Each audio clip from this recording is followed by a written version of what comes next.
Greetings, fellow people. Welcome to the channel Affairs by Abe, and you are joined today by me, myself, Abe Bora. And in today's video, we're gonna delve into this topic on on how the Gen Z protests which happened in Nepal took place, and what was the main motivation of the Gen Z people to do this protest. So, without any further ado, let's get started. So, before everything, we must start by the main reason. What are the Gen Z people? Gen Z is the alias of the word Generation Z. Generation Z is basically the group of youths born between the years 1997 and 2012. To be qualified as a Gen Z, you need to be born among that time period. So, this large scale protest was orchestrated by this same generation known as Generation Z. The whole battlefield was a chaos. Youths fighting against the police officers. The police officers didn't know what to do. They were in complete array and disarray of what was going on. Tear gas is thrown out there. People flinging the tear gas at the police officers. It was absolute mayhem and brutal. Everything was fire. As all of you may know, a government has three bodies on how it functions: the legislative, which makes the laws and amends the constitution; the judiciary, consisting of lawyers and judges to give justice; and the executive, consisting of ministers. So, in the background, you see right now, that's our federal parliament of our nation, which amends our laws and constitution. And it was subject to arson in the following, which I will show you the clip about. Sorry, not the clip, the photo. As we can see in the background right now, that's our federal parliament, the legislative body of our government. It is in complete fire and engulfed by flame and smoke. Like, the protests were so crazy. It was the sole purpose was to disarray and disarm the government, and it seems like they succeeded to do it. Not only was the legislative body of our nation harmed, but the executive, the Singha Darbar, known as the beautiful white palace of Asia, it was damaged too. This was the technical database of our nation, in which all the data and all the political meetings and extreme meetings will be held at. And as you can see, it was the beautiful palace created by the Rana rulers during their Rana regime, but it also was subject to arson, as we can see in the next photo. The beautiful white palace of Asia turned into the beautiful white palace covered in ashes.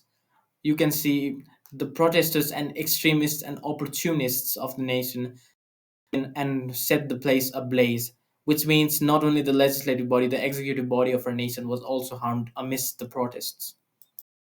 As I've elaborated further, the legislative body and the executive body and the judiciary, all three of these consist and make government, and make a single government in which the whole nation runs by. And above there and before, I've shown some examples of our legislative body and our executive body being set ablaze, but our judiciary body, the Supreme Court of Nepal, was also set ablaze by the protesters. As you can see, it's the before photo and now the after. Because of this filthy opportunists, the Supreme Court of Nepal was set ablaze, and this is its current situation right now. And people are currently renovating it. The Gen Z people themselves are renovating such structures. The protesters then proceeded to attack Bhat Batini, a leading supermarket chain of Nepal, which is absolutely brutal. It was subject to arson and looting. It is absolutely disgusting and terrible. There is absolutely no civic sense. Just because the government started killing all of our people doesn't mean we need to be like the government.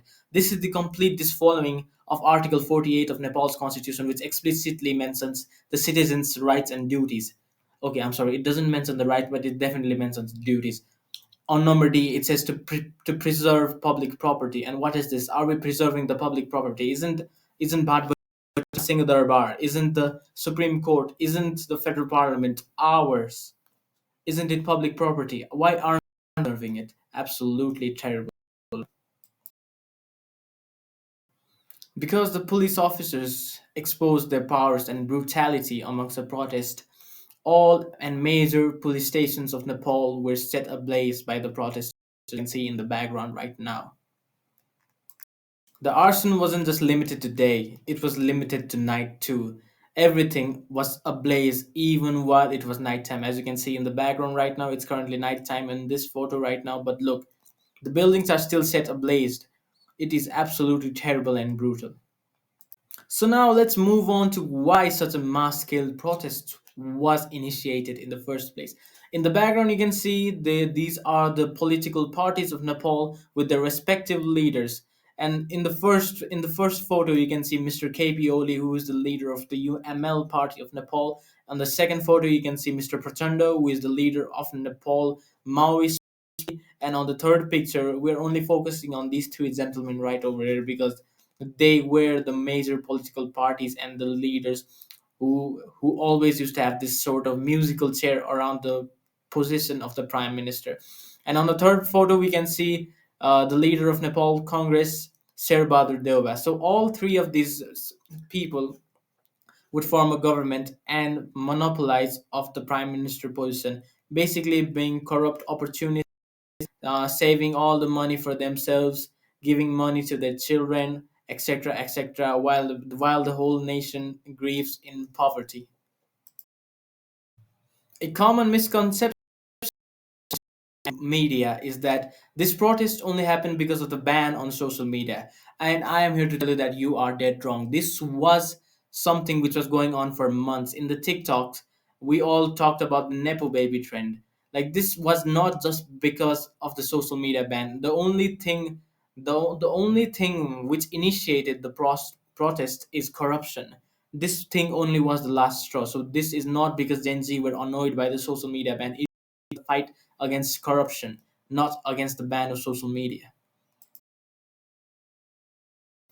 So for months and months before, we used to talk about this nepo babies, and we had this TikTok trend about these nepo babies, which we would try to expose the lavish lives of these ministers who, instead of building the nation, try to build their own bank account, and we're exploiting the people. In the background right now, here are the examples of these very respected individuals, putting good use of the taxes our parents give. You can see like people work hard, they pay taxes, and what happens to the taxes? Some rich minister's son is just gonna flex their Rolex with it. Like it is absolutely terrible. This process was absolutely terrible. So the Nepalese youth took law into their own hands, and we're trying to expose these people via social media. So the this, and they were probably like, oh my god, we're getting exposed, we must stop this. So they put a ban on social media. I'm telling you, social media ban was the last straw. That's why the protest was finally initiated. This is a scene of what happened on the September 8th protests. A whole banner, Youths Against Corruption. It's a Discord group. And you can see the flag, Nepalese flag, Youths Against Corruption flag, and the One Piece flag. One Piece flag, this flag you see over here, One Piece flag, it's an anime flag which mentions liberation. It stands for liberation against the corrupt government. It embodies liberation. So this is what happened on the protests. Youths were against corruption. Thousands of youth came to the streets of Maitigar to Baneshwar to protest against what had happened against us. The atrocities filed against us by the ministers were absolutely crazy. So we came there to fight. Even I myself was present during that protest. So what were and who were the leading prospects in this protest? So, an NGO which took a major part in this protest, its name was Hami Nepal, and the head of the organization is Sudan Gurung. Like it's a very seasonal NGO which has been helping the people of Nepal. As you can see on the photo above, it was them helping the people during the COVID-19 era, and now they're trying to help us against the Youth Against Corruption campaign. So they were one of the leading prospects which were helping us and aiding the youth in these protests. Another figure who was supposed to lead during the protest was Mr. Miraj Dungana, who is also known as one of the leading figures of the protests against corruption. Unfortunately, he wasn't there at the main protest held on September 8th. Despite his charming looks, facing backlash on why he wasn't on the main protest even while being denoted as the real Gen Z leader. So the person in the background over here, this very handsome gentleman, Miraj Dungana, he was one of the leading figures of this protest, but unfortunately, he wasn't right there on the protest due to some weird reasons. And people raising the black flag don't come in this protest. You are this jole. Jole means a person who leeches off and who like blindly supports a corrupt minister. That's what they call him, Jole. They called him that. So yeah, he was supposed to be there in the protest, but was not there in the protest, which is unfortunate.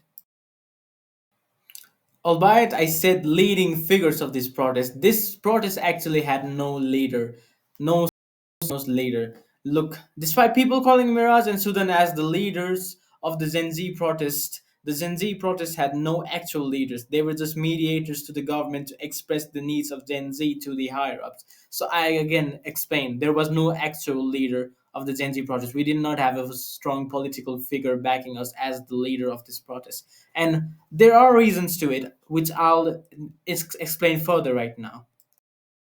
So why were there no leaders during the Gen Z protests? Like it was such a protest which literally overthrew the government in like under 36 hours. So why was there no leader even in this like mass protests? So look, the main reason for there to not be a leader in this protest is that they did not want an authority who could be bribed with false promises and money and temporary power.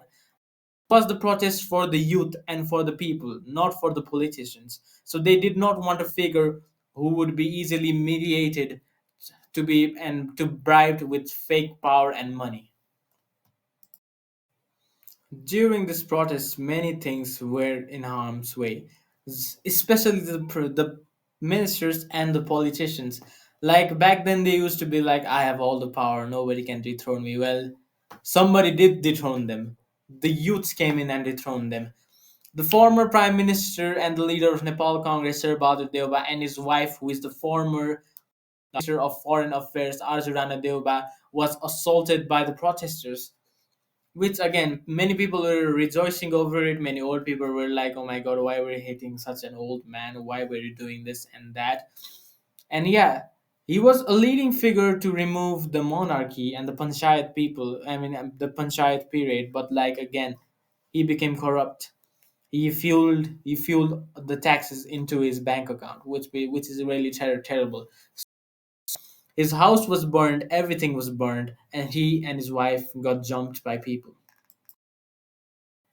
So many politicians during these protests had their houses burned, including various ex-prime ministers, the president's house, the prime minister's house, the prime minister's residence, Deuba Nivas, Prachanda Nivas, Oli Nivas, Yul School, Global College, Xavier's College, and many local level offices burned during this event. As you can see in the background right now, not a single politician had their houses spared and all.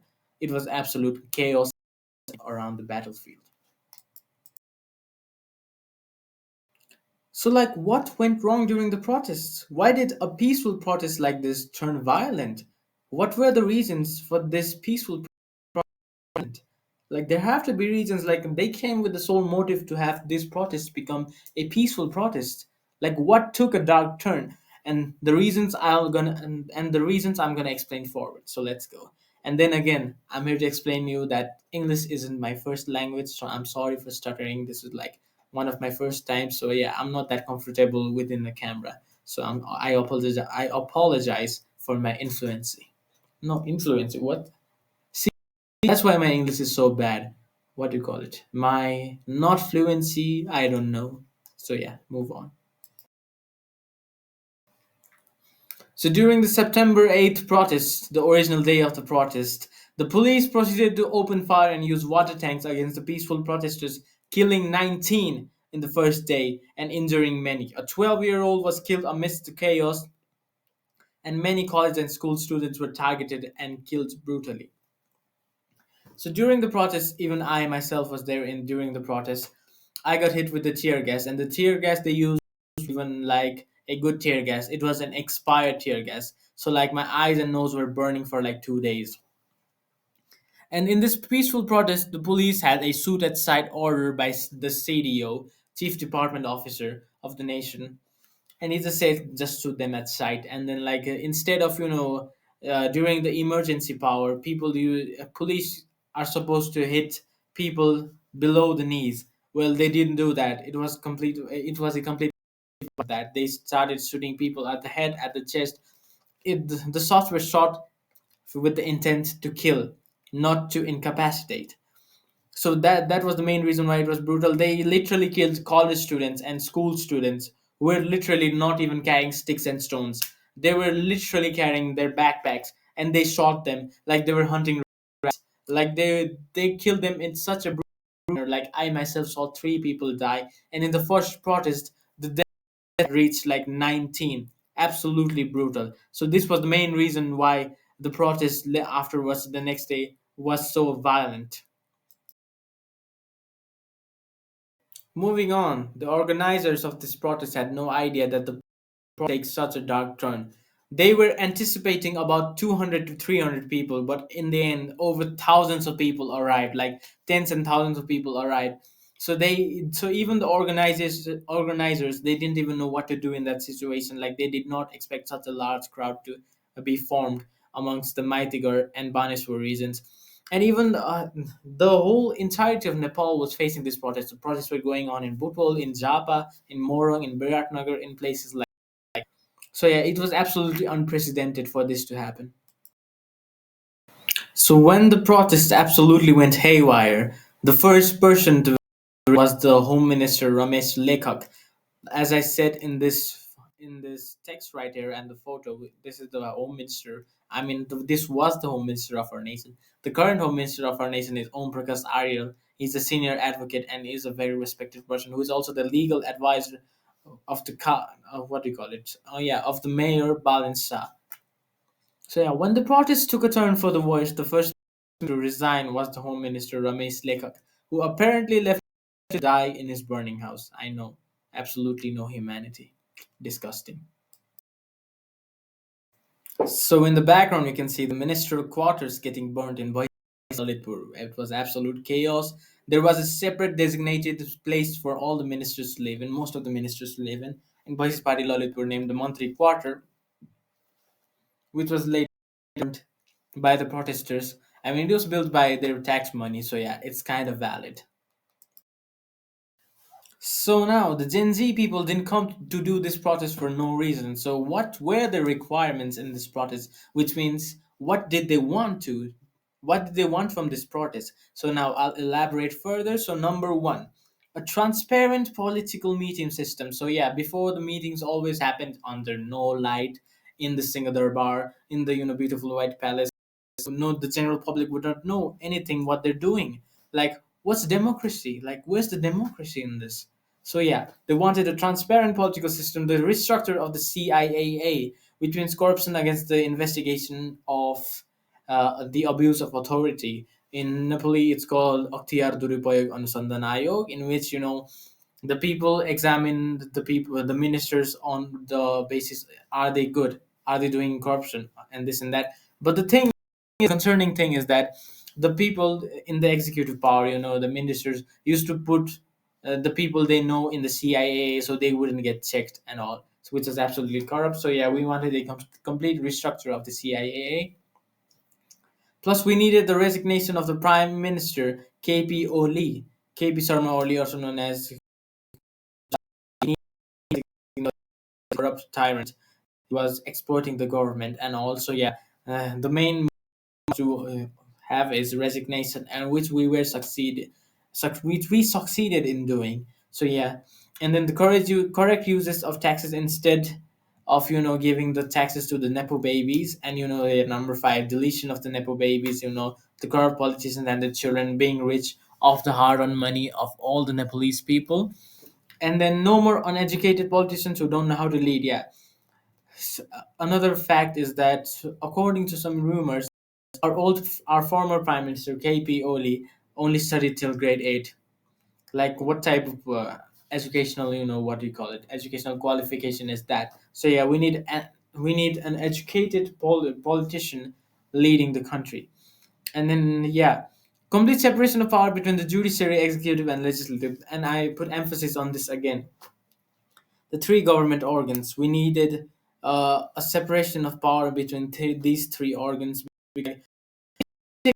Example, a person of executive cannot be both in executive and judiciary at the same time.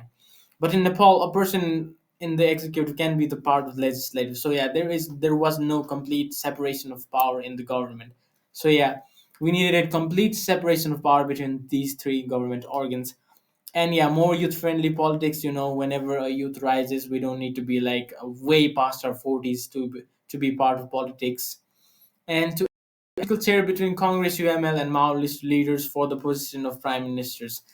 And like for the last 10 years, these three parties, Congress, UML, and Maoist leaders, literally had like their their own, what do you call it, grasp, and their own musical chair for the position of the prime ministers. So yeah, we needed to end this, and we finally did.